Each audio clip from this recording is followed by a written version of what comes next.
Well, climate change is a weapon of mass destruction, according to the Secretary of State in a speech in Indonesia. This is the administration makes a full court press on the issue of climate change and executive action, taking a look at the latest Gallup poll on the things that are most important to Americans. Unemployment and jobs, as you see, 23%, economy at 20%, dissatisfaction with government 19%. Climate change does not, or global warming doesn't get into the top 10. A recent Pew poll has it 19 out of 20. Of issues of importance for Americans. Let's bring in our panel. Steve Hayes, senior writer for the Weekly Standard. A.B. Stoddard, associate editor of The Hill, and syndicated columnist Charles Krauthammer. Okay, Charles. Well, look, the president pretends that this is all settled science.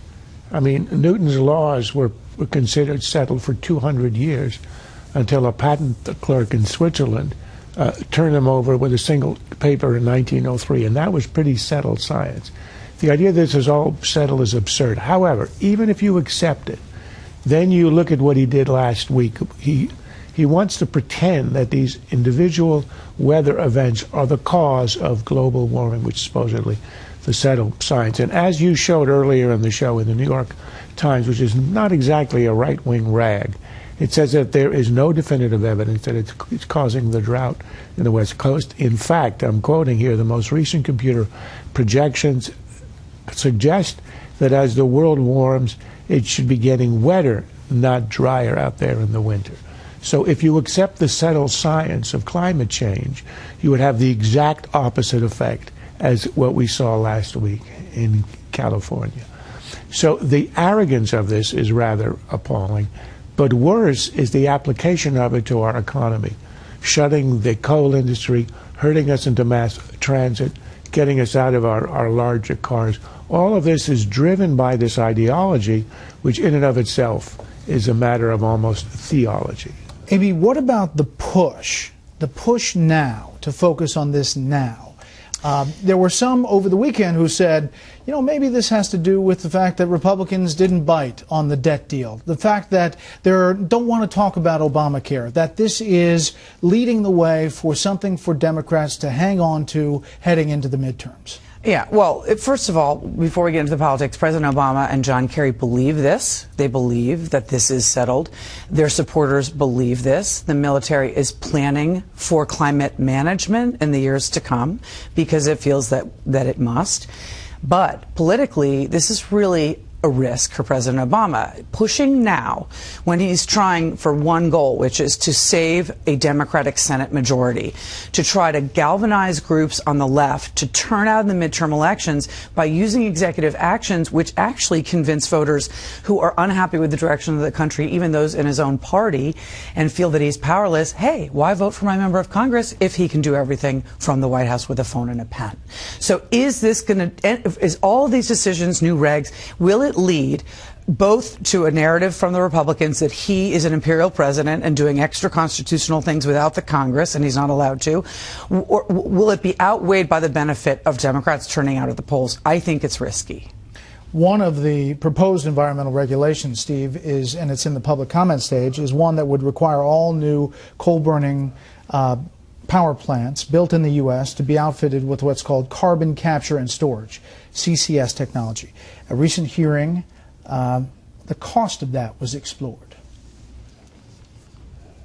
All of these carbon capture sequestration technologies add cost to these coal plants. Could y'all give the committee or the subcommittee a kind of a baseline estimate of how much it adds to the cost? Typically, we express these costs as a range. So for the first generation technology that Dr. Clara was mentioning earlier, we're looking at something on the order of $70 to $90 a ton. In that context, that looks something like a 70 or 80% increase on the wholesale price of electricity. 70 to 80% increase in the wholesale price of electricity. Well, nobody should be surprised that the costs will go up. I mean, whatever the president has done when he's talked about his environmental policies, when he's promulgated these regulations, there will be costs. That's a feature. That's not a bug. I mean, this is something that's a natural result of the kind of things the president's proposing. And in particular, with this particular carbon capture and storage proposal, what he's in effect said is, we are going to mandate that new coal plants have to start up with this technology. If you don't, you can't do it. Well, this technology is nowhere in existence, and the fight that we're having now we're going to have in the future in a more intense way, is whether this is actually viable. Is this something that can be actually demonstrated as commercially viable? Is this something that can be done? And the argument that you're getting from industry is absolutely not. This cannot possibly be done. It's not scalable. It's not practical. It's nowhere in existence. And you've seen the EPA take several shortcuts, including a disagreement with its own Science Advisory Board about whether this can be done, because, as Charles says, this is a religion. They're making, in effect, a religious argument about this. But that's the question, is that all the talk is about flat earth society and the science. It's not about prescriptive solutions to how to deal with the problem, right? And that's because all the so-called prescriptive solutions that are in the U.S. are totally useless, and everyone knows that. You could shut off the United States tomorrow. You could shut down the entire coal industry tomorrow. It would make no difference. India and China, between them, are opening a coal-fired plant every week. Every week.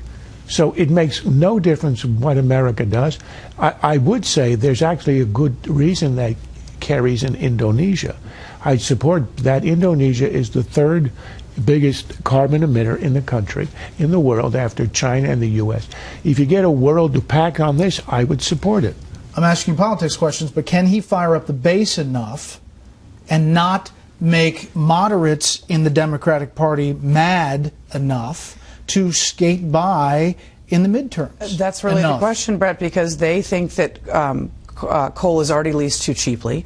They think Keystone Pipeline should be blocked. They think that more lands and water should be protected by the federal government. They want more fuel efficiency. The list is so long. He has so disappointed environmentalists that I don't know how he makes them happy by November, the first week of November, and turns them out at the polls. Because saying no to Keystone, if that makes them happy, it makes Mary Landrieu in Louisiana very sad. And labor doesn't turn out. And it makes Mark Begich in Alaska very sad. It splits the left no matter what. Remember, as a senator, John Kerry voted against Keystone. He's argued about it. I mean, this argument that he made the other day is not a new argument for him. You know, one of the interesting questions when you mentioned the Gallup poll, and this isn't an issue that seems to resonate very broadly anyway, is why Democrats would do it. Is it just a distraction? Is it just to get out the base? There's another, I think, argument here, and that is that moderate women, independent women voters, suburban moms that everybody talked about in 2012, are also more inclined to be persuaded by arguments about the environment, something that Republican pollsters have talked about for a long time. So it may be that they're seeing this as a way to rally some of our base and also to get those moderate Republican or independent women. Killing coal is not going to help Democrats in Kentucky.